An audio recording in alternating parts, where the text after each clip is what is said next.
श्रावण के महीने की पंचमी, कौन सी तिथि? पंचमी। चाहे वो शुक्ल पक्ष की हो, चाहे वो कृष्ण पक्ष की।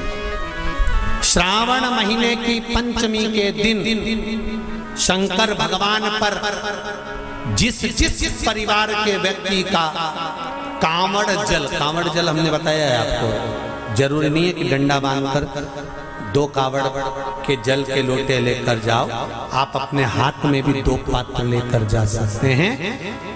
पंचमी तिथि के दिन हाथ में 2 लोटे जल के, 2 कलश जल के जब हम शंकर भगवान को चढ़ाते हैं तो ऊपर जो कमंडल होता है शिव जी के ऊपर जलधारी होती है, जिसमें जया, विषहरा, शामली, बारी, दौतली और देव, शंकर भगवान की 5 बेटियां जिसमें विराजमान होती हैं। जब हम जल समर्पित करते हैं, हमारे पीढ़ी में, परिवार में अगर कोई अधोगति में मर गया होता है, कुंवारी अवस्था में चले गया होता है, गर्भ में मर गया होता है, गर्भ के बाहर निकल कर भी अगर कुंवारी अवस्था में चले गया होता है, तो श्रावण महीने की दोनों पंचमी पर परिवार का अगर कोई एक व्यक्ति भी जल चढ़ा देता है शंकर भगवान पर, तो सर्प की योनि में नहीं पड़ता, जीव मुक्त हो जाता, प्रेत योनि में, सर्प की योनि से मुक्त हो जाता।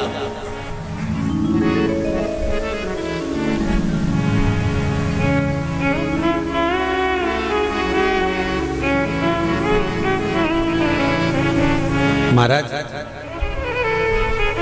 हमारे यहाँ सांपों की पूजन कौन से दिन होती है, कौन सी तिथि में करते हैं? जम के बोलो जरा। नाग पंचमी। नाग पंचमी का मतलब क्या है? सांपों की पूजन करो। नाग पंचमी का मतलब होता है शंकर जी के मंदिर में जाकर 1 लोटा जल समर्पित कर दो। उसका कारण क्या है कि हमारे परिवार में, हमारे कुटुंब में कोई 7 कुटुंब में, परिवार में कोई 7 पीढ़ी के अंतर्गत भी अगर कोई जीव तड़प रहा होता है, पड़ा हुआ होता है, उसकी मुक्ति नहीं होती है, तो पंचमी का चढ़ा हुआ जल उस जीव को प्राप्त हो जाता है और वो जीव तर जाता है, उसका फिर जन्म नहीं होता, वो तर, इसको मुक्तता का,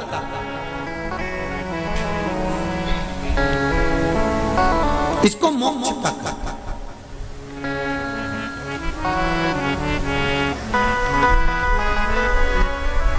ये मुक्ति, ये मोक्ष, इसी को कहेंगे कि ये मुक्तता है।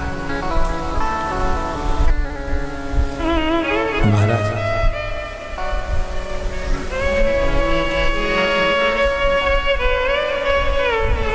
चढ़ाते हो आप लोग पंचमी के दिन, चाहे नाग पंचमी हो, चाहे श्रावण महीने की शुक्ल पक्ष की, चाहे कृष्ण पक्ष की पंचमी हो,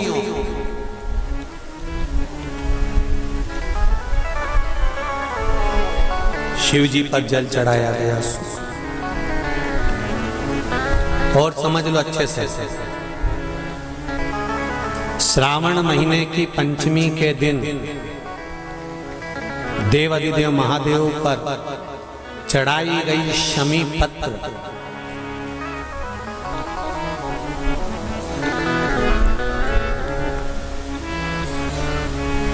शंकर भगवान पर चढ़ाई गई शमी पत्र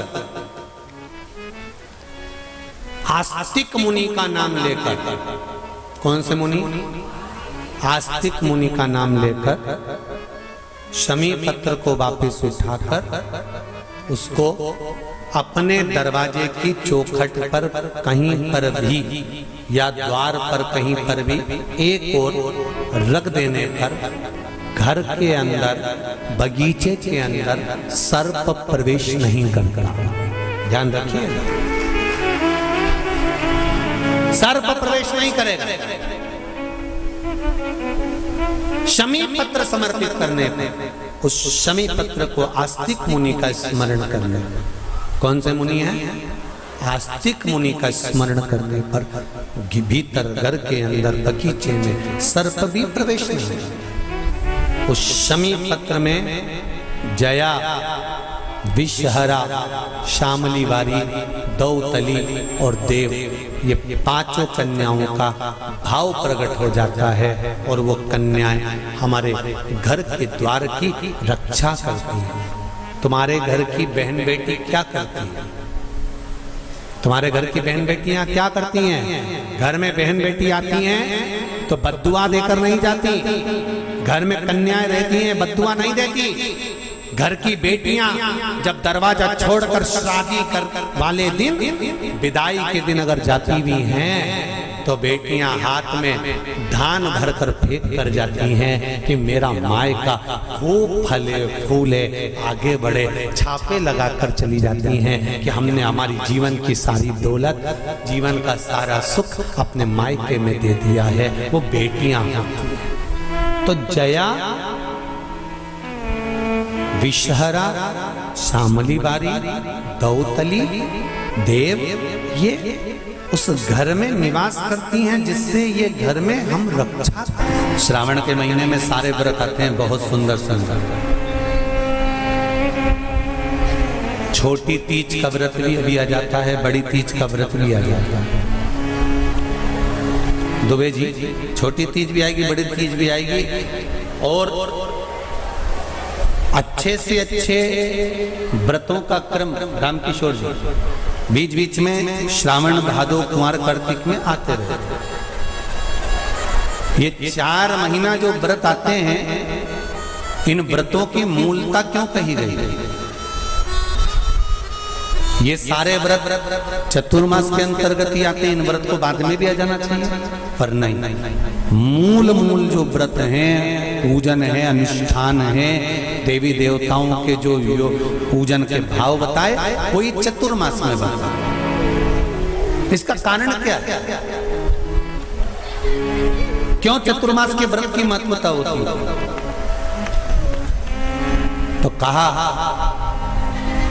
इस चातुर्मास के अंतर्गत स्त्री, नारी जो व्रत धारण करती है, हाथों में चूड़ा पहनना, पाँव में पायल पहनना, महावुर लगाना, मेहंदी लगाना, ये जितने छोटी तीज, बड़ी तीज और अन्य तीजों आएंगे, त्यौहार आएंगे चतुर्मास में, माताएं हरतालिका तीज हुई, छोटी तीज, बड़ी तीज हुई, भादों के कोई व्रत हुए, अनुष्ठान हुए, छठ हुई, पूजन, जो भी माताएं पूजन करेंगी उसके अनुसार वो हाथों में, शरीर पर 16 श्रृंगार धारण करती हैं, बहुत सारे श्रृंगार धारण करती हैं। और श्रृंगार धारण करने के साथ साथ माताएं अखंड सौभाग्य की वस्तुएं भी इस त्यौहार पर दान करती हैं।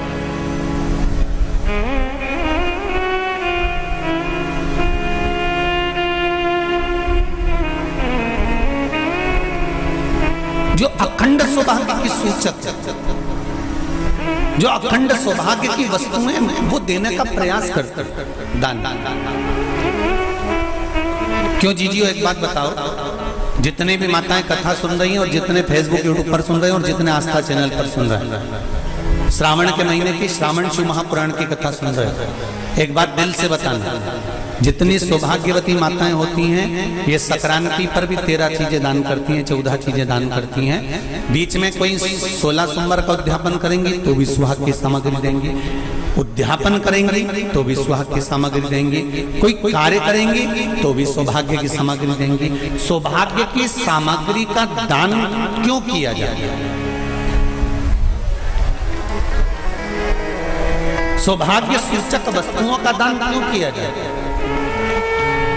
सौभाग्य की वस्तुएं क्यों प्रदान करी जाती है, क्यों दी जाती है? उसका कारण क्या है?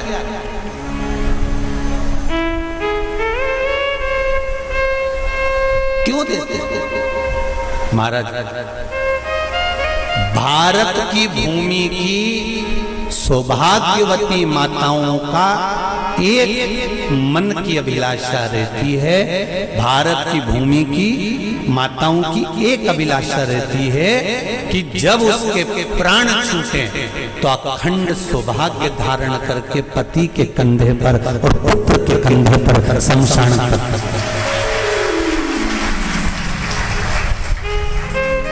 ये भारत की भूमि की माताओं की सोच, उनके मन का संकल्प, उनके मन का भाव। और विदेश की माताओं का क्या संकल्प होता है? महाराज, भारत का एक संत विदेश गया, और भारत के संत जब विदेश गए तो वहां पर एक माँ, एक स्त्री पति की कब्र के पास में बैठकर पंखा कर रही थी। भारत के संत को बड़ा दुख हुआ, देखो हमारे यहाँ की माताएं तो पति के साथ सती हो जाती हैं, हमारे भारत की भूमि की माताएं तो पति के साथ सती हो जाती हैं, पर ये तो विदेश की माताएं तो भारत की माता से भी बढ़कर है कि पति मर गया, कब्र के अंदर है, तो भी पंखा कर रही हैं। ये तो इनसे भी बड़ी है, भारत की माता से भी बड़ी ये विदेश की माता। तो भारत के संत से रहा नहीं गया, और भारत के संत ने जाकर पूछ लिया विदेश की माता से, माँ जी एक बात बताओ, हमारे यहाँ पति के साथ पत्नी सती हो जाती है, वो प्रथम गिनती में आती है, पर तुम तो उससे भी बड़ी हो कि पति मर गया उसके बाद भी उसकी कब्र को पंखा कर रही हो। इतने में विदेश की माता ने कहा, मैं पति को पंखा नहीं कर रही, हमारे यहाँ नियम है जब तक पति की कब्र नहीं सूख जाए हम दूसरी शादी नहीं कर सकते, इसलिए पंखे से सुखा रहा।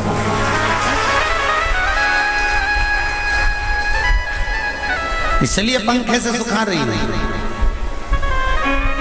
मेरे भारत की माताओं में और विदेश की माताओं में अंतर है साहब। मेरे भारत की माताएं अखंड सौभाग्य की वस्तुएं धारण कर अपने आप को गौरवान्वितता महसूस करती हैं, और विदेश की माताएं ये सब वस्तुएं उतार कर गौरवान्वितता महसूस करती हैं।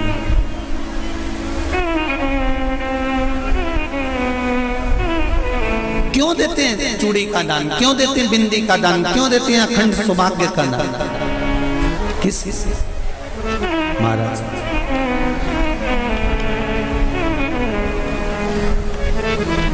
मेरे हाथों में भर भर के चूड़ी रहे, मेरे हाथों में भर भर के चूड़ी, और मैया कोई काम नहीं, मेरे मस्तक पे चमकती चूनर रहे, मेरे मस्तक पे चमकती चूनर रहे, और मैया कोई काम नहीं, मेरी मांगों में भर भर के सिंदूर रहे, मेरी मांगों में भर भर के सिंदूर रहे, और मैया कोई कामना नहीं, मेरे पाँव में बिछुड़ी का जोड़ा रहे, एक बिछुड़ी नहीं, कितनी? 2, 3, 4, 5, एक एक पाँव में जोड़े से बिछुड़ी होना चाहिए, केवल एक नहीं, सिंगल नहीं। वो तो आजकल का फैशन हो गया महाराज, जो केवल एक बिछुड़ी धारण कर लो उसी में फैशन दिखे। श्रावण की शिव महापुराण की कथा कहती है, जब बेटी को विदा करा जाता है और पहली बार बेटी के पांव में जब बिछुड़ी डाली जाती है, तो वो बिछुड़ी भी अलग अलग नहीं होती, उस बिछुड़ी के जोड़ को चेन से एक दूसरे से बंधा हुआ होता। बोला सही है कि गलत? जितने आस्था चैनल पर कथा सुन रहे हैं, जितने फेसबुक पर सुन रहे हैं, यूट्यूब पर सुन रहे हैं, सुन लेना कि मेरे भारत की माताओं का जब पाणी ग्रहण संस्कार किसी बेटी का होता है, उसके पांव में जब पहली बार बिछुड़ा पिनाया जाता है, बिछुड़ी पिनाई जाती है, तो वो बिछुड़ी भी एक दूसरे से बंधी हुई होती है, चेन से बंधी हुई होती है। उसको अलग अलग वाली बिछुड़ी शादी के मंडप में नहीं पहनाई जाती। क्यों? जैसे ये बिछुड़ी एक दूसरे से पांव में बंधी हुई है, तुम्हारी जिंदगी अंतिम श्वास तक ऐसी ही बंधी हुई है। यही वर्णन है। वो तो अब माताओं ने थोड़ा सा फैशन चेंज कर दिया, अब पाँव में ज्यादा बिछुड़ी नहीं पहनती, गड़ती है, चुभती है, एक बिछुड़ी धारण महाराज। पर नहीं,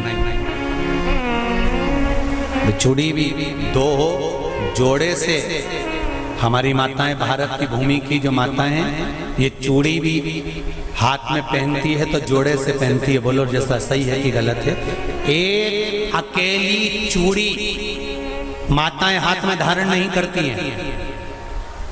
अगर भारत की भूमि की संस्कारित माताएं हैं और भारत की भूमि की सभ्यता और संस्कृति को जानती है तो अकेली चूड़ी नहीं, जोड़े की चूड़ी पहनेगी, 2 चूड़ा डालेगी, 4 डालेगी, 12 डालेगी, पर सिंगल नहीं, अकेले। और सरल भाषा में समझ लो, हमारे यहाँ ठेले पर लेने जाओ तो जो केले अपन खाते हैं वो भी सिंगल नहीं देते, उसको भी जोड़े से दिया जाता है। 2 दूं की, 12 दूं की, आधी दर्जन दूं की, 1 दर्जन दूं। अब अंदाजा लगाइए। हमारे यहाँ देने का भी एक भाव है। श्रावण के महीने की शिव महापुराण की कथा, जिसका नाम है श्रावण शिव महापुराण की कथा, ये कहती है कि पार्वती जी ने और गंगा जी ने ये चतुर्मास में जितना सौभाग्य का दान दिया है, उनके बराबर दुनिया का कोई व्यक्ति इतना सौभाग्य का दान नहीं दे सकता जो माता गंगा और पार्वती दोनों दान दे रहे हैं।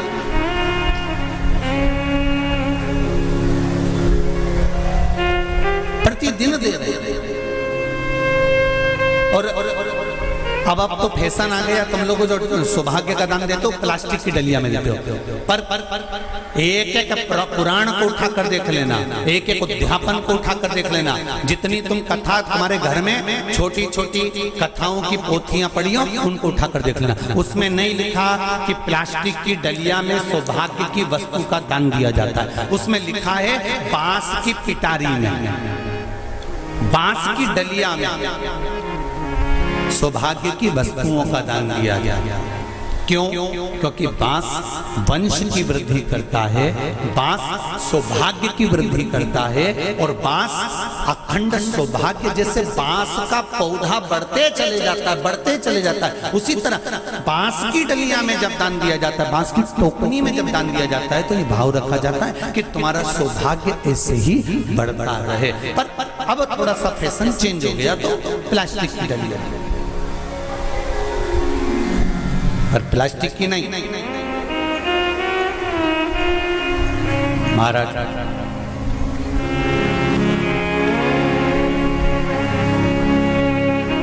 शिव तत्व की ओर चल शंभु शरणे पड़ी, मांगू घड़ी रे घड़ी, दुख काटो दया करी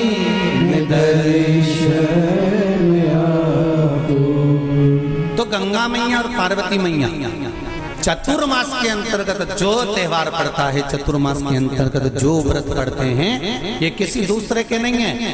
तीज का व्रत माता पार्वती का, छठ का व्रत माता पार्वती का, चतुर्थी का व्रत माता पार्वती का, ये सारे व्रतों की शुरुआत गंगा और पार्वती ने अपने बल से। बोलो हर हर महादेव। ये अपने बल से बनाना, अपने बल से।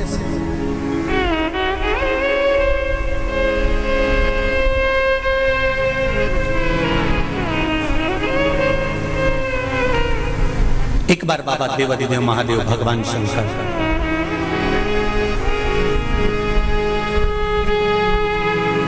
भोलेनाथ नंदी को लेकर निकले।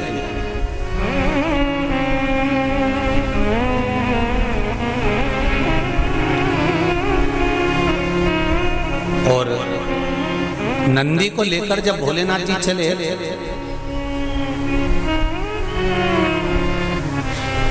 बीच मार्ग में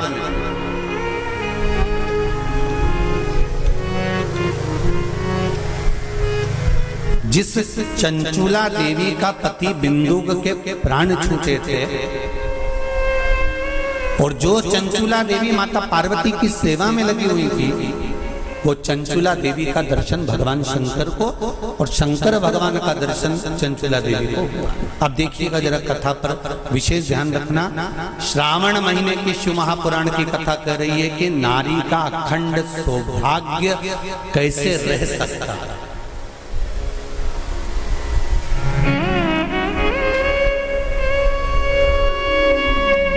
अपने घर के बच्चों को, अपने घर की बेटियों को, बेटों को, अपने घर की बहुओं को, अपने परिवार को कैसे एकजुट कर कर एक साधना में रखा जा सकता है, वो शिव महापुराण।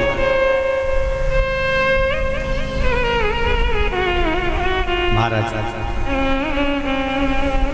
बीच में चंचुला देवी दिखी, नंदी पर बैठे बाबा भोलेनाथ चल चल चल, और आराम से देवाधिदेव महादेव जा रहे थे। नंदी अलमस्त होकर चल रहे थे, हाथ में बाबा के त्रिशूल त्रिपुंड, मस्तक पर भस्म रमाए हुए, जटा जूट बांधे हुए, मस्तक पर सुंदर चंद्रमा है और गंगा की धार बहते बहते देवाधिदेव महादेव चंचुला के सामने आ गए। चंचुला वो जिसका पति बिंदु प्रेत योनि में पड़ा हुआ था और बेदब्य था, उस चंचुला ने धारण कर कर रखी थी, उसका पति जीवित नहीं था।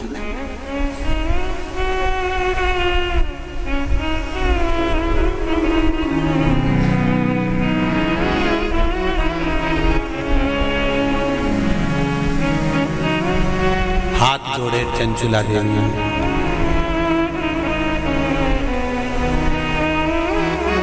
और निवेदन करा, महाराज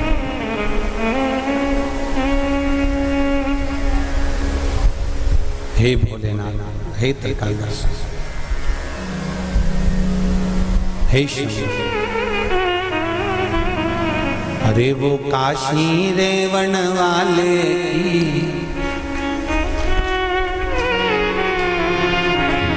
वो उज्जैन रहने वाले की जय होना चाहिए, जय होना चाहिए। ओ काशी रहने वाले की, ओ उज्जैन रहने वाले की जय होना चाहिए, जय होना चाहिए। घर घर में भोले बाबा की, घर घर में शंभो बाबा की जय होना चाहिए, जय होना चाहिए, होना चाहिए, जय होना चाहिए, जय होना चाहिए, जय होना चाहिए, जय होना चाहिए, जय होना चाहिए, जय होना चाहिए, जय होना चाहिए। हर हर महादेव। भगवान शिव का जय महाराज, उसकी कृपा बिना संसार में कोई कार्य नहीं। मूल मंत्र का स्मरण करेंगे, बाबा देवाधिदेव महादेव से प्रार्थना करेंगे कि हे भोले बाबा, हे शंभु बाबा, हे कैलाशी, हे अविनाशी, हे ओघड़दाना, हमारे मन के मनोरथ को पूर्ण करें। श्री शिवाय नमस्तुभ्यं, श्री शिवाय नमस्तुभ्यं, श्री शिवाय नमस्तुभ्यं, श्री शिवाय नमस्तुभ्यं, श्री शिवाय नमस्तुभ्यं। शिव महापुराण का ये मूल मंत्र है। शंकर भगवान की पुराण तुम्हारे सम्मुख में है, भले आस्था चैनल पर कथा सुन रहे हो, फेसबुक यूट्यूब पर सुन रहे हो, चाहे एक वरेश्वर बाबा की पावन धरा पर ऑनलाइन शिव महापुराण की कथा को श्रवण कर,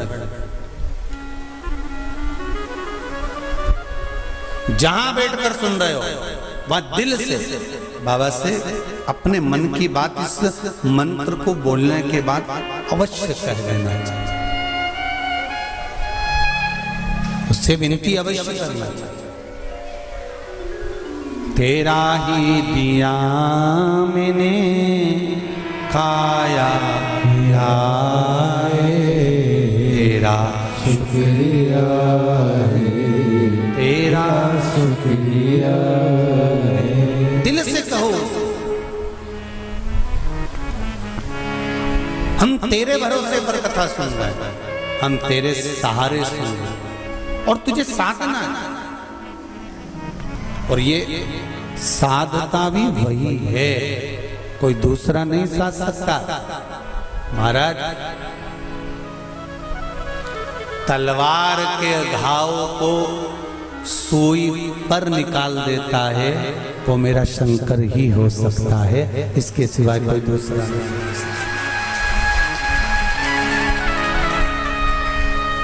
तलवार के घाव को अगर सुई पर निकाल रहा है तो वो शिव है। जो हादसा हुआ पूर्णिमा पर, वो अगर दिन में होता तो ये तलवार का घाव जैसा नहीं होता, पर निकाल दिया सुई के घाव पर, सुई पर। ये शिव है, कोई दूसरा नहीं। ये शंकर है, कोई दूसरा नहीं। वो कुबेरेश्वर महादेव है, साधारण नहीं हो सकता। भक्ति अविरल हो,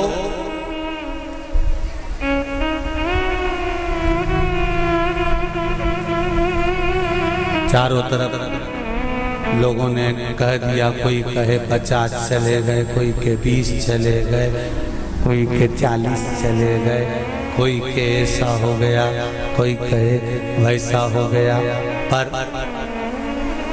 प्रकृति के आगे कुछ नहीं। कब कोरोना महामारी आकर चली जाती है, कब हवा तूफान आकर चले जाता है, किसी को नहीं। ये तो शिव है जो सादा चंचुला।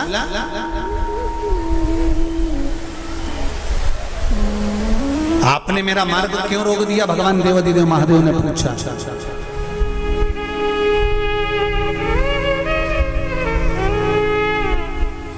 आपने मेरा मार्ग क्यों रोका है? इस मार्ग को रोकने का कारण क्या?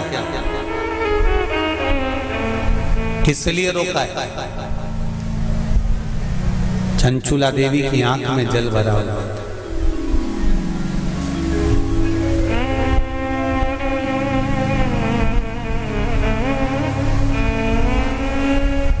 मैं बेधब्य हो गई हूं। चंचुला देवी कहती हैं, मेरे पति के धाम को मुझे वापस जाना है। जिस लोक में मेरा पति रहता है मुझे उस लोक में जाना है।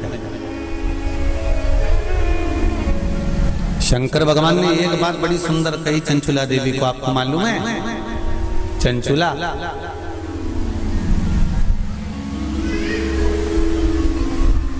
देवता भी वैकुंठ में बैठकर सुखी नहीं है। देवता कहते हैं कि मेरे भोले के पास कैलाश धाम पर मुझे जाना है और मेरे शंकर के पास मुझे रहना है। और तुम कहती हो कि प्राण त्यागने के बाद मुझे पति के धाम को जाना है।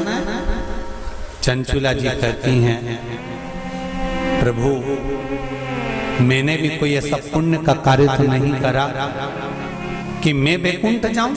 तो इससे अच्छा है मेरा पति जो चोरी करता था, छल करता था, बेईमानी करता था, कपट करता था, प्रपंच करता था, और वो जिस जगह पर है, बोले वो नरक में है, कहाँ है, मैं तो उसके पास में जाना चाहता। शंकर भगवान ने कहा कि चंचुला तुम मृत्यु लोक में आई हो और पृथ्वी पर आने पर तुम्हारा पति प्रेत योनि में पड़ चुका है, तो क्या तुम प्रेत योनि में जाना पसंद करोगे? ध्यान देना रे भाई, अगर कोई भूत बन गया, प्रेत बन गया, तो तुम भी भूत प्रेत बनना पसंद करोगे क्या? अरे बोलो तो जम के, नहीं ना। तुम क्या करना पसंद करोगे कि अगर कोई भूल से भी भूत बन गया है, प्रेत बन गया है, शिव महापुराण की कथा कहती है अगर बिंदु का प्रेत योनि में चला गया है तो तुम्हारा फर्ज है, अगर परिवार का कोई सदस्य अगर प्रेत योनि में पड़ा हुआ है तो उस प्रेत योनि से मुक्त कराकर परमात्मा के चरणों में जाकर रख देना, ये परिवार के सदस्य का कर्तव्य बनता है। इसलिए चंचुला देवी, तुम्हारा पति प्रेत योनि में है, तुम प्रेत योनि में जाने का विचार मत करो। चंचुला देवी, तुम तो एक काम करो कि वो पति प्रेत योनि से छूट जाए, उसके लिए क्या करा जाए वो विचार करा जाए। जैसे श्रीमद् भागवत कथा में आता है, आत्मदेव नाम का ब्राह्मण जिसके घर में संतान नहीं, पुत्र हुआ, धुंधकारी नाम रखा सखी के घर से लेकर। धुंधकारी के प्राण छूटे, प्रेत योनि में चले गया। गौकर्ण को मालूम पड़ा कि मेरा भाई प्रेत योनि में पहुंच गया है, तो गौकर्ण ने तर्पण आदि क्रिया करना प्रारंभ करी, भजन करना प्रारंभ करा, कीर्तन करना प्रारंभ करा, स्मरण करना प्रारंभ करा, मंत्र जाप करना प्रारंभ करा। और गौकर्ण ने उस मंत्र जाप के बल पर, उस भागवत कथा के बल पर, भगवान के बल पर, भगवत भजन के बल पर अपने भाई को प्रेत योनि से मुक्त करा दिया। एक बात आपको पहले भी कथा में कही है, आज फिर कह रहा है। शिव महापुराण की कथा सुनकर जो जहां से निकल कर जाता है, उस जगह पर जितनी जीवात्माएं कहीं एक्सीडेंट में, कहीं गर्भ में, कहीं कैसे ना कैसे शांत हो जाती हैं, वो जीवात्माओं पर हमारे शरीर की तरंग जब लगती है, जो कथा सुनकर जाता है, उसके शरीर की मात्र जो हवा लगती है, छूकर जाने वाली हवा, उसके द्वारा भी कोई प्रेत योनि में पड़ा हुआ होता है तो उसकी भी मुक्ति हो जाती है। ऐसी शिव महापुराण, उसका भी मोक्ष हो जाता है। इसलिए ऋणमुक्तेश्वर महादेव मंदिर उज्जैनी में लिखा हुआ है कि शिव महापुराण एक पीढ़ी को या 7 पीढ़ी को नहीं तारती। शिव महापुराण की कथा 71 पीढ़ी को तार देती है। वो शंकर की पावन कथा है, ये साधन नहीं। शिव महापुराण की कथा सुनकर जाते जाते जाते जाते जिस मार्ग में जितने जीव हैं उनका कल्याण।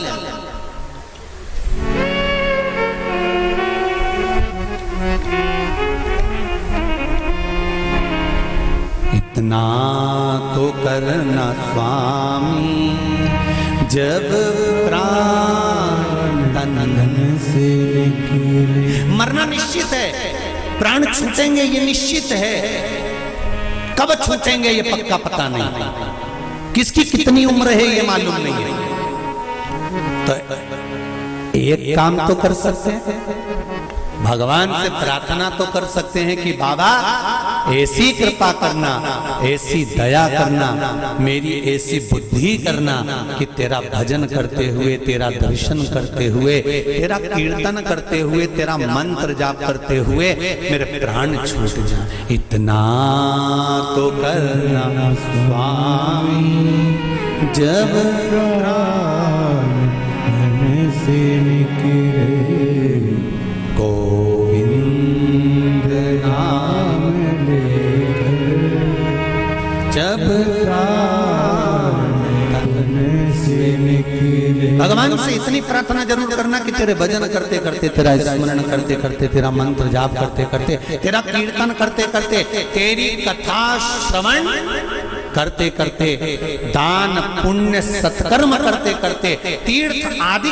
करते करते, गंगा का स्नान, यमुना का स्नान, सरयू का स्नान करते करते, सारी पुरियों का स्नान करते, पूजन करते करते मेरे प्राण तेज में समा जाए, इससे बढ़कर कोई सुख जीवन का नहीं हो सकता, इससे बढ़कर कोई आनंद नहीं हो सकता।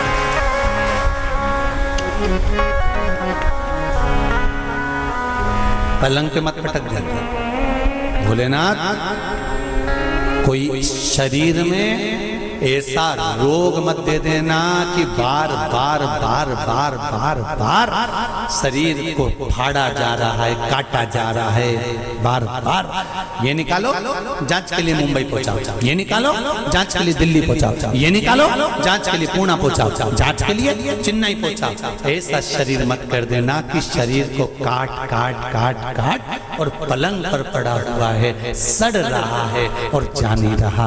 बाबा इतनी कृपा कर देना, पलंग पर मत पटकना, चलते फिरते तेरा भजन करते करते तेरे धाम को चली जाऊं, इससे बढ़कर कोई सुख नहीं होगा। तेरे धाम को चले जाऊं, इससे बड़ा जाना निश्चित,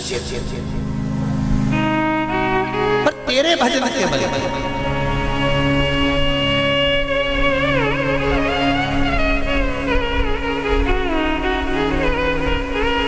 महाराज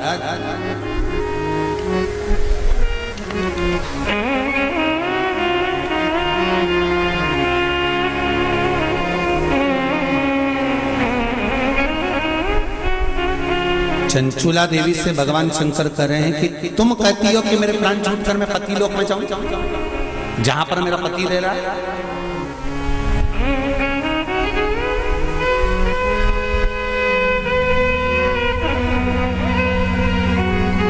फिर ध्यान दो, इसको और सरल तरीके से समझ लो। पति मदिरा की दुकान पर बैठ रहा है और पत्नी अपनी सास से कह दे मैं तो वही रहूंगी जहां मेरा पति रह गया है। जम के तो बोलो जरा, जहां मेरा पति रह रहा मैं तो रहूंगा। पति मदिरा की दुकान पर बैठा है, मदिरा का नशा कर रहा है, तो क्या पत्नी वहां जाकर नशा करेगी? अरे बोलो जम के, नहीं। शिव महापुराण का ये संवाद याद रखना। शंकर भगवान चंचुला देवी से कह रहे हैं पति के लोक नहीं, पति अगर प्रेत योनि में पड़ा है तो उस योनि से छुड़ाकर शिव लोक में पति को लेकर आ और खुद भी शंकर की शरणागति ग्रहण कर ले। पत्नी धर्म पत्नी वो होती, धर्म पत्नी वो होती।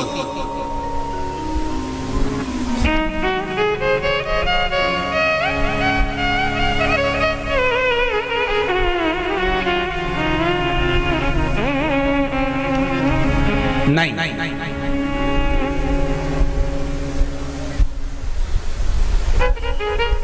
तुम अगर मदिरा की दुकान पे बैठोगे तो मैं भी बैठूंगा, तुम जुआ खेलोगे तो मैं भी खेलूंगी, तुम वैश्यावृत्ति करोगे तो मैं भी करूंगा। ये धर्म पत्नी का तरीका नहीं है। धर्म पत्नी का तरीका है कि पति अगर मदिरा की दुकान पर बैठा है तो तू कुछ ऐसा कर्म कर जिसके बल पर तेरा पति मदिरा की दुकान छोड़ दे, वो अलग मदिरा पीना ही छोड़ दे, वहां से छुड़ाकर अच्छे कर्म की ओर ले।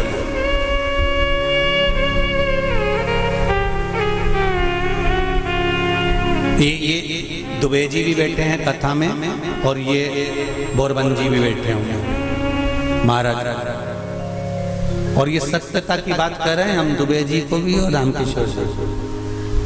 तुमसे ज्यादा कथा करवाने का भाव तुम्हारी धर्म पत्नियों ने ही प्रेरित करा होगा, ये निश्चित है। ये हम ये भाव से, क्योंकि पति को सतमार्ग तक लेकर जाना, पति को सतमार्ग की ओर प्रेरित करना और आज भी कमी नहीं है। सावन का महीना चल रहा है, आज भी जितने लोग आस्था चैनल पर कथा सुन रहे हैं, फेसबुक यूट्यूब पर कथा सुन रहे हैं, मेरा विश्वास कहता है कि घर की माताएं, घर की धर्म पत्नियां अपने पति से एक बार तो कहती होंगी, सुनो जी सावन का महीना चल रहा है, आज अपनी छुट्टी है, एक काम करते हैं 2 लोटा पानी लेते हैं और ले जाकर समर्पित कर देते हैं। सुनो आज छुट्टी है, एक बेलपत्र बाबा को चढ़ा देते हैं। आज छुट्टी है, एक काम करते हैं, हो सकता है सोमवार के दिन हमको ऑफिस जाना पड़े, हो सकता है सोमवार के दिन हमारा वर्किंग डे रहे, इसलिए काम करते हैं रविवार आ रहा है, शनिवार आ रहा है, कोई छुट्टी का दिन आ रहा है, अपन एक काम करते हैं शंकर का अभिषेक करवा लेते हैं। किसी ब्राह्मण को घर में बुलाएं, शिव जी का अनुष्ठान करवा लें, शंकर का अभिषेक करवा लें, पूजन करवा लेते हैं। एक काम करते हैं, चलो अपन शिव के धाम चलते हैं। ये धर्म पत्नी अपने पति को प्रेरणा देकर कहीं ना कहीं सतमार्ग की ओर जोड़ देती है, उसको धर्म पत्नी कहते हैं। वो तो कहीं कहीं की ऐसी जगदम्बा होती है,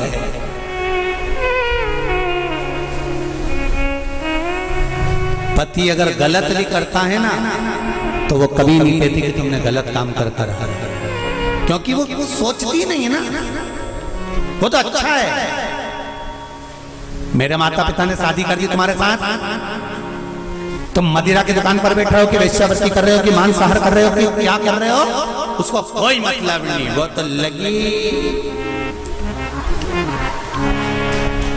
उसे कोई मतलब नहीं कि ये कहाँ जा रहा है कि क्या कर रहा है, पर जो दिल से चाहता है धर्म पत्नी, अगर पति को हृदय से, उसका नाम ही धर्म पत्नी है। हमने पत्नी नहीं बोला, हम धर्म पत्नी कर, धर्म पत्नी होगी। पति अगर गलत कर रहा होगा तो उसको मार्ग से खींच कर लेकर आ जाए।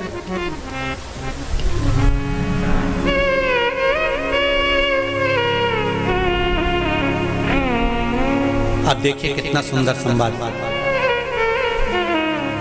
चौसर खेल रहे थे पांडव चौसर खेल रहे थे। द्रौपदी से पूछा गया, क्यों द्रौपदी, तुम्हारे पति जुआ खेल रहे थे और तुमने उसको मार्ग नहीं दिखाया, सतमार्ग नहीं बताया, तुम धर्म पत्नी हो द्रौपदी, सतियों की गिनती में आता है तुम्हारा नाम, और तुम तुम्हारे पतियों को गलत मार्ग से निकाल कर नहीं लाई। द्रौपदी कहने लगी, मुझे तो मालूम ही नहीं था। पहली बात तो ये कि मैं अंदर केश सुलझा रही थी, जब मेरे केश पकड़ कर खींच कर लाया गया और भरी सभा में लाकर खड़ा करा गया, तब मुझे मालूम पड़ा कि मेरे पति चौसर खेल रहे हैं, जुआ खेल रहे हैं। और मैंने हाथ जोड़कर निवेदन करा, तुम ये क्या कर रहे हो, तुम ये क्या कर रहे हो। आज भी नियम है महाराज, कोई मदिरा पान में डूबा है, कोई वेश्यावृत्ति में डूबा है, कोई मांसाहार में डूबा है, कोई गलत काम में जुए आदि में डूबा हुआ है। तुम छुड़ा कर रह गए कि मत जा, मत कर, तुम छुड़ा कर रह गए। तो शिव महापुराण का एक बड़ा सुंदर भाव वर्णन करा गया महाराज, बड़ा सुंदर महाराज। शमी के 5 पत्ते, बेलपत्री के 5 पत्ते, बेर के 5 पत्ते, क्या क्या चीज है जरा जम के बोलो। शमी के 5 पत्ते, बेर के 5 पत्ते और बेलपत्री के 5 पत्ते। महाराज श्रावण महीने की दोनों अष्टमियों में से कोई भी अष्टमी, ये भी जरूरी नहीं है कि सोमवार की ही अष्टमी थी। श्रावण महीने की दोनों अष्टमियों में से कोई भी अष्टमी को बेर के पत्ते पर लाल चंदन, बेलपत्री के पत्ते पर पीला चंदन, शमी के पत्र पर केवल कोई चंदन लगाने की जरूरत नहीं, सादा केवल एकदम कुछ भी उसमें लगाकर नहीं, सिंपल।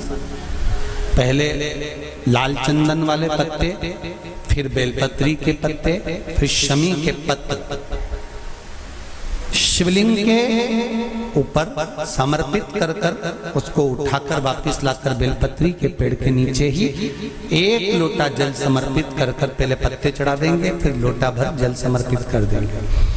उसी चढ़े हुए पत्तों में से 5 बेलपत्र को लेकर अपने घर जावे और अवधूतेश्वर महादेव, कौन से महादेव? अवधूतेश्वर महादेव।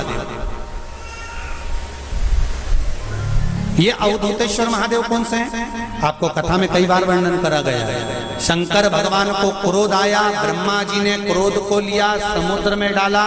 उस रूप को क्रोध का एक रूप था, क्योंकि जो मदिरा पान करने वाले होते हैं, व्यसन करने वाले होते हैं, गलत काम करने वाले होते हैं, इनको सुधार करे जाओ। जितना तुम समझाओगे ये उतना आग बबूला होंगे। तुम बच्चों से कहोगे गलत लड़के के साथ रह रहा मत रहे, तो और ज्यादा क्रोध करेगा, और चिड़चिड़ करेगा, और अपशब्द कहेगा। तो ये क्रोध को संयमित कर अवधूतेश्वर महादेव। अवधूतेश्वर महादेव का स्मरण कर 5 पत्तों को लेकर आइए। कुछ समय बाद जैसा जैसा समय की अनुकूलता मिले, आप किसी मदिरा का पान करने वाले या किसी व्यक्ति को वो पत्ते दोगे या प्रसाद के रूप में दो तो अच्छी बात है, नहीं तो उस पत्ते का थोड़ा थोड़ा भाग भी प्रतिदिन मात्र 21 दिन तक अगर थोड़ा थोड़ा भाग भी दे दिया जाए तो धीरे धीरे धीरे धीरे मदिरा पान, व्यसन, गलत आदतें छूटना प्रारंभ हो जाती है और वो शंकर की शरणागति ग्रहण करते हैं। महाराज शिव अर्चना, ये तो अभी अभी लोगों की थोड़ी सी सोच गलत हो गई। ये दुनिया के लोगों को ये तो मालूम नहीं है भगवान शंकर के लिए। हाँ, शंकर भगवान के पास में भांग रहती है, शंकर भगवान के पास में भांग रखी हुई होती है। शंकर भगवान का भांग का श्रृंगार होता है, क्योंकि उसको बूटी के रूप में, औषधि के रूप में लिया जाए। पर कोई कहे कि शंकर भगवान भांग का नशा करते हैं, तो ये संसार के लोगों को समझा देना कि शिव भांग का नशा, मेरा भोलेनाथ भांग का नशा नहीं है, शिव नशा नहीं।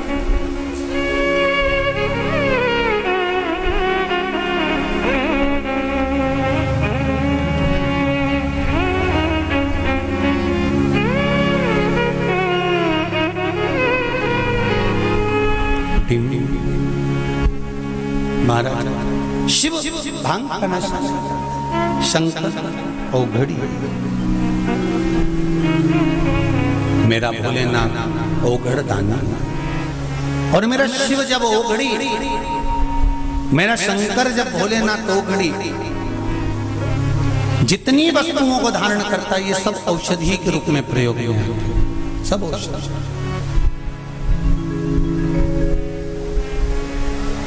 महाराज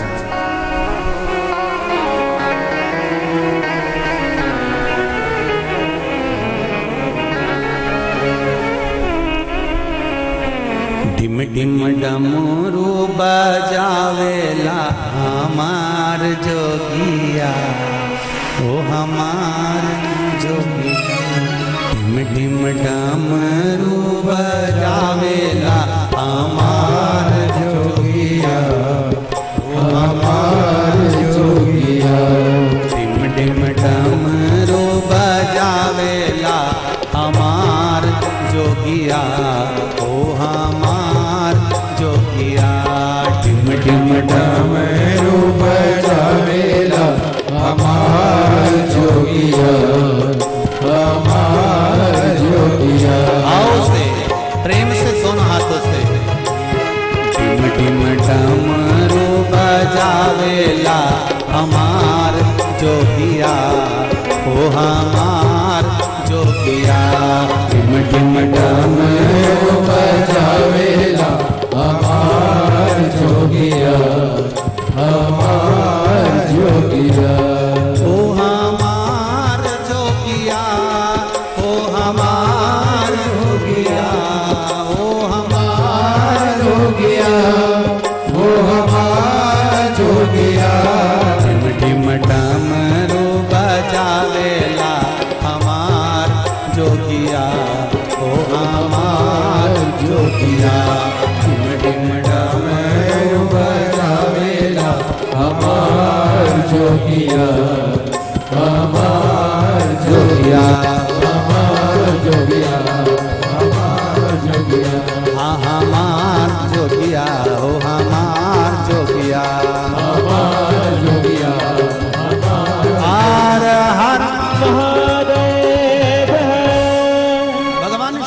की कथा कर रही है।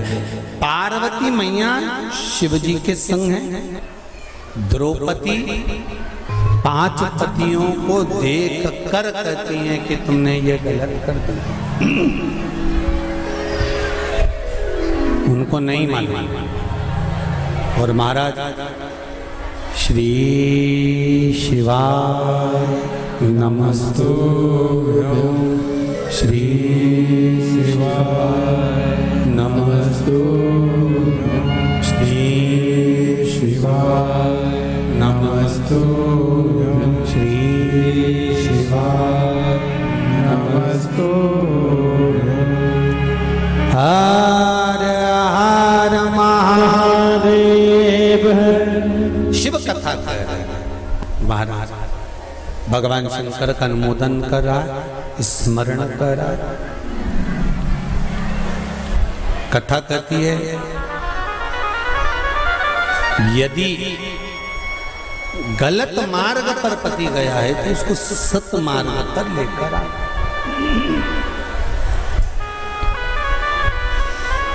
सत मार्ग की ओर लाने का प्रयास कर।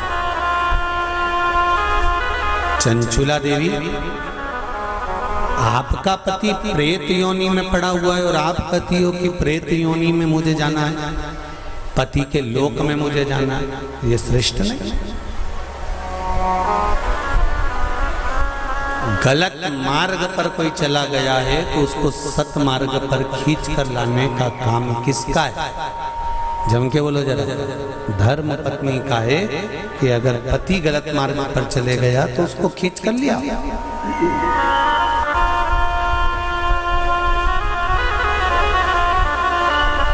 यदि पति गलत काम कर रहा है और पत्नी सोचे कि अब तो मैं भी गलत काम करूंगी तो इसमें श्रेष्ठता नहीं, उसमें श्रेष्ठता नहीं होना चाहिए।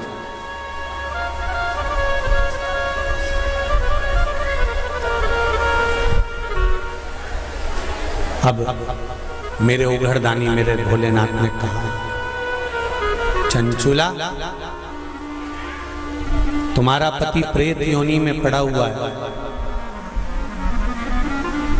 केवल एक धर्म पत्नी ऐसी होती है जो पति को प्रेत योनि से भी छुड़वा सकती है।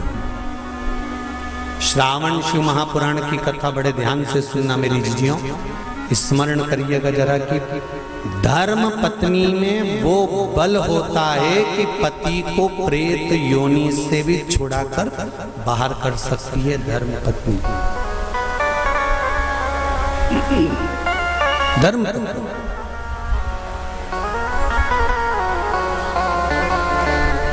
अब चंचुला देवी ने पूछा मैं क्या करूं?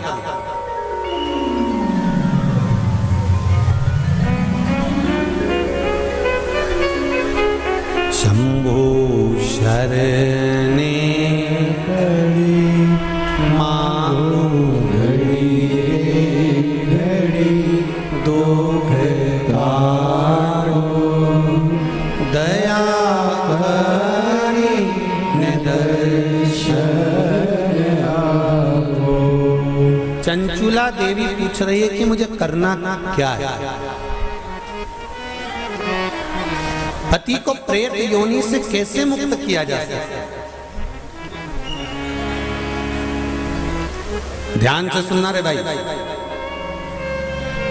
कई लोग कहते हैं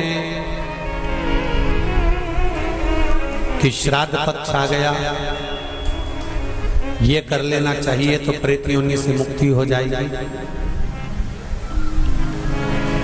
पितरों की शांति के लिए ये कर लेना चाहिए तो पितृ मुक्त हो जाएंगे।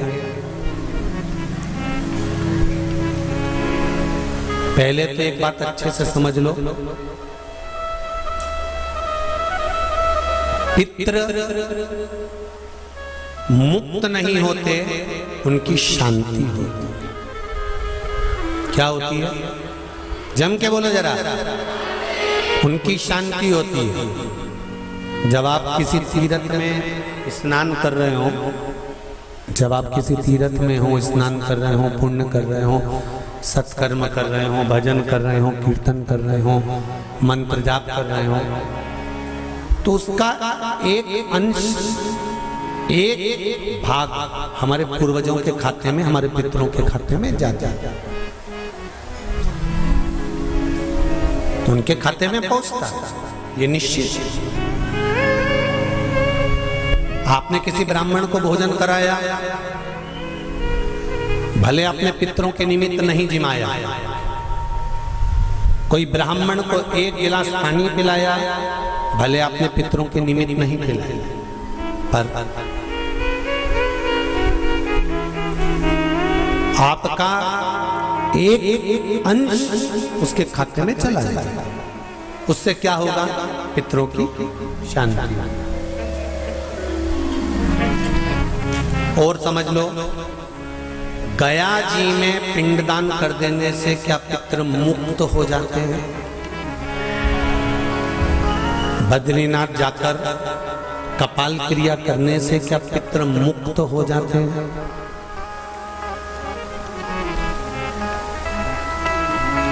भाई,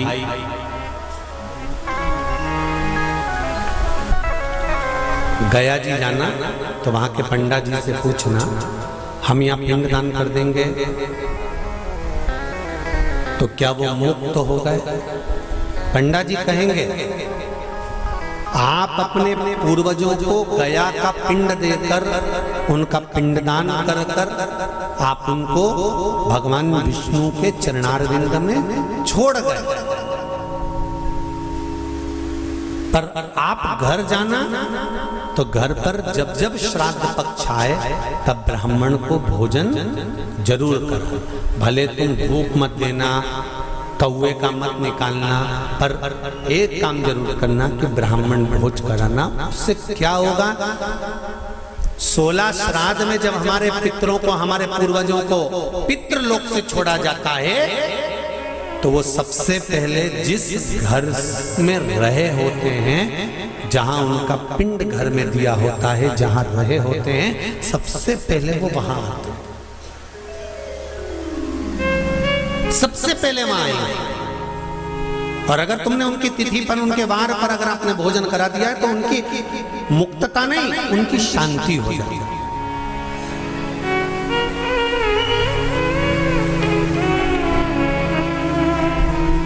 पितरों की मुक्ति कैसे है?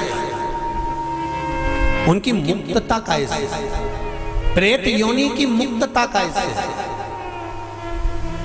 तो कहा, जैसे भगवान का नाम लेने वाला व्यक्ति दूसरा जन्म नहीं पाता, उसी तरह भगवान का जो भजन करते हैं, कीर्तन करते हैं, मंत्र जाप करते हैं, या शिव महापुराण की कथा, राम कथा, भागवत कथा, विष्णु पुराण आदि जितनी भी पुराण हम श्रवण करते हैं, हमारे श्रवण करने का एक भाग हमारे पितरों के खाते में जाता है, तो उस कथा के फल से उनकी मुक्ति हो जाती है।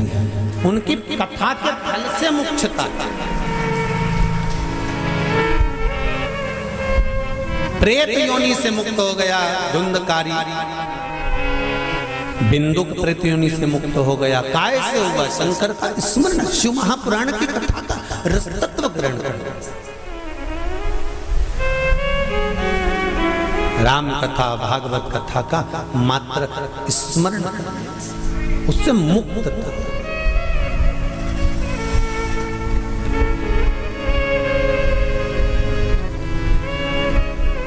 श्राद्ध पक्ष में, चाहे चातुर्मास के अंतर्गत श्रावण का जो महीना चल रहा है, इस श्रावण के महीने में आप जो भगवान शंकर को 2 लोटे से जल चढ़ा रहे हो, 2 लोटे नहीं हो, घर में 2 कलश नहीं हो, तो कलश के ऊपर एक कटोरी भी रखकर लेकर 2 कटोरी से आपने अगर जल समर्पित करा है, इसका एक अंश हम पहले भी कथा में कह कर आए हैं कि आप शंकर भगवान को जब जल चढ़ाते हो, शंकर भगवान को जब जल समर्पित करते हो, उसका एक अंश घर में रहने वाले प्रत्येक मनुष्य के, प्रत्येक जीव के खाते में चला जाता है।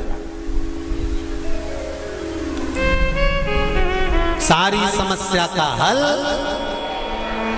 जम के बोलो जरा, एक लोटा जल, ये सारी समस्या का भगवान शिव कह रहे हैं चंचुला तुम प्रेत योनि में मत जाओ। अपने पति को प्रेत योनि से खींचकर कैलाश धाम लेकर आ जाओ।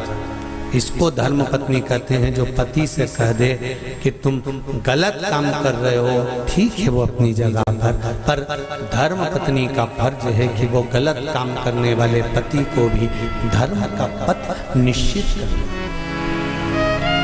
धर्म का काम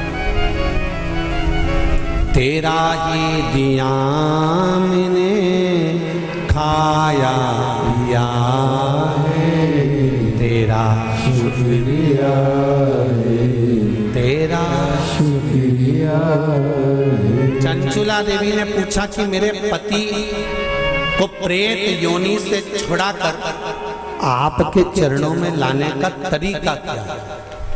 उसका तरीका है क्या? तो कहा उसका केवल एक तरीका है। भगवान शंकर कहते हैं एकाग्र चित्त होकर कोई अगर मेरा गुणगान करे,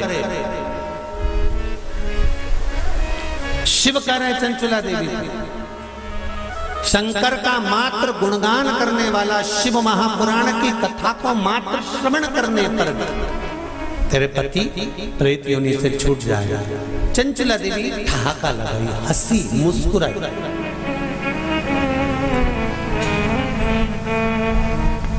हंसी चंचुला देवी।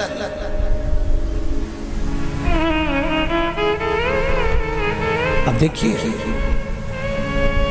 कोई व्यक्ति समझा रहा है, आपकी सास बहू को समझा रही है और बहू सिर पर पल्लू लेके न ठाका लगाकर खूब जोर जोर से हंसे, तो ईमानदारी से बोले सास को गुस्सा नहीं आएगा? कैसी पगली है, अकल का सब बेच खाई इसने। मैं समझा रही हूं और ये ठिठोली बना रही है। मैं इसको समझा रही हूं और ये मेरे ऊपर हंस रही है। सास बहू को समझाए और बहू खूब ठाका लगा लगा कर हंसे तो सास को बुरा लगता है। शंकर भगवान के सामने चंचुला देवी हंसी पर मेरे शिव जी को बुरा नहीं लगा। क्यों? शंकर भगवान कहते हैं कि ये मनुष्य का शरीर जो मिला है ना, 60 साल, 50 साल, 70 साल, 80 साल, 90 साल, 40 साल, आजकल उम्र की कोई सीमा है क्या? 100 वाले, 90 वाले तो बहुत कम मिलेंगे साहब। जितने भी मिलेंगे आप कहीं पर भी सूचना पाओगे 65 का था, 70 का था, 72 का था, 80 की तो बॉर्डर कबड्डी जैसे छूके आते हैं कहीं कहीं के। 80, 85 और 90 की बॉर्डर तो कबड्डी जैसे छूके आते हैं। कहीं कहीं के होते हैं जो तू करते करते वहां तक पहुंचते हैं और 80-90 की उम्र को छू के फिर आते। नहीं तो आज का जमाना तो 70 हो जाए, 80, 70, 75, 70, 75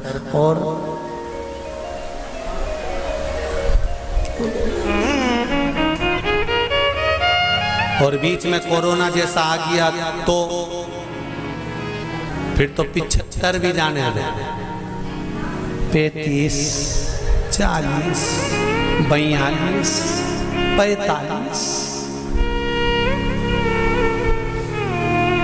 और अभी भी देखो, आप देखिएगा जो कोरोना महामारी में जो बुढ़े बुढ़े लोग हैं ना, कई बुजुर्ग लोग आज भी सेफ हैं और उन्हीं के पड़ोस में रहने वाला कोई 33 साल का, कोई 40 साल का, कोई 45 साल का, कोई 50 साल का, उन्हीं के पड़ोस में रहने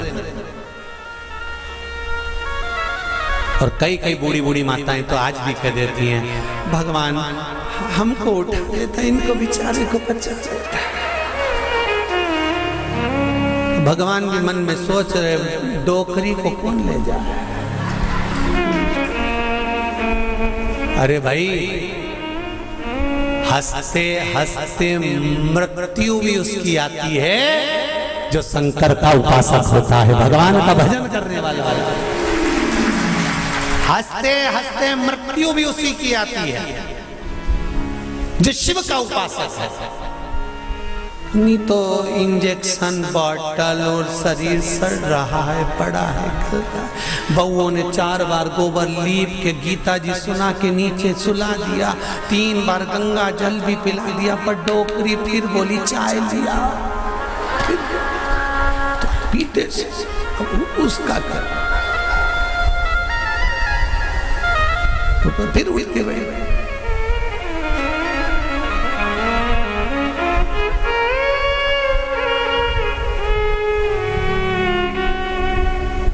अरे भाई, तुमको अगर बगीचे का सबसे सुंदर फूल पसंद है, तुम एक से बढ़कर एक बगीचे में गए, पर फूल वही तोड़ते हो जो तुम्हें पसंद आता है। मेरा महादेव संसार में से उसी को उठाता है जो महादेव को पसंद आता है। ये शिव है जो महादेव को पसंद आता है, नहीं उठाएगा जब तक तुम चाहे गीता जी सुना दो, चाहे गंगा जल पिला दो, चाहे किसी महाराज से पूछ कर कितना भी दान करा दो। हमने गाय दान कर दी, पंडित जी को बुला के गाय भी दिलवा दी, एकादशी भी छोड़ दी, पर ये नहीं छूटी।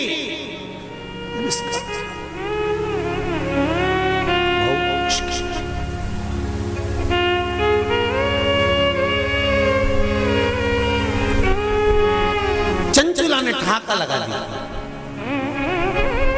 नंदी पर मेरे भोलेनाथ है, मेरे शंकर नंदी पर विराजमान। और जो चंचुला देवी हंसी ना, शंकर जी प्रसन्न हो गए। सास समझाए बहू को और बहू हंसते जम के, तो सास को बुरा लग जाता है। मेरे महादेव को मुस्कुराने वाले पसंद हैं, वो कभी बुरा नहीं मानता कि कौन हंसा।